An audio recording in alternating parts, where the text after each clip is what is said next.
போட்டு அழகா இருந்துச்சு படம். பார்க்க இன்ட்ரெஸ்டா இருந்துச்சு. அவரை பார்க்க எனக்கு ரொம்ப பிடிச்சிட்டு படம். ஜாலியா பார்த்தேன்.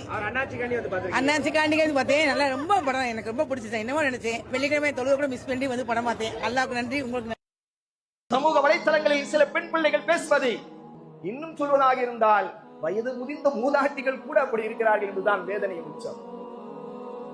ஒரு குடும்ப தலைவியாக இருக்கக்கூடியவர்கள், பெண் பிள்ளையை பெற்றெடுத்தவர்கள் கூட அப்படி பேசுகிறார்கள். ஒரு அம்மா பேசுது, ஒரு படத்தை பார்த்துட்டு வந்து ஒரு அம்மா பேசுது, இந்த படத்தை எப்போ ஜும்மா தொழிலை விட்டுட்டு கூட நான் இந்த வந்து படத்தை பார்த்தேன். அல்லாஹுக்கு நன்றி, நடிகருக்கு நன்றி. அல்லாஹு அக்பர், அல்லாஹு அக்பர். அஊது பில்லாஹ். அல்லாஹ் இந்த சமூகத்தை பாதுகாக்கணும். ஜும்மா தொழுகையை நான் விட்டு வந்து இந்த படத்தை நான் பார்த்தேன். அல்லாஹுக்கு நன்றி. எதுக்கு படத்தை பார்க்க வச்சானா அல்லாஹ்?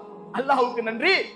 இந்த படத்தில் நடித்த அந்த நடிகருக்கு நன்றி என்று பருதா அணிந்து கொண்டு ஒரு முஸ்லிம் பெண்மணி பேசுகிறார்கள் என்று சொன்னால் இந்த சமூகம் எங்கே சென்று கொண்டிருக்கிறது? அடிக்கொரு தரம் மரணத்தை இவர்களுக்கு நினைவுபடுத்திக் கொண்டே இருக்க வேண்டும். ஏதோ தௌபா செஞ்சமா லாஸ்ட்ல எல்லாம் முடிந்த பிறகு களிமா சொல்லிடலாம்னு நினைக்கிறாங்க. வருமா களிமா? வருமா? நிச்சயமாக வராது சகோதரர்களே.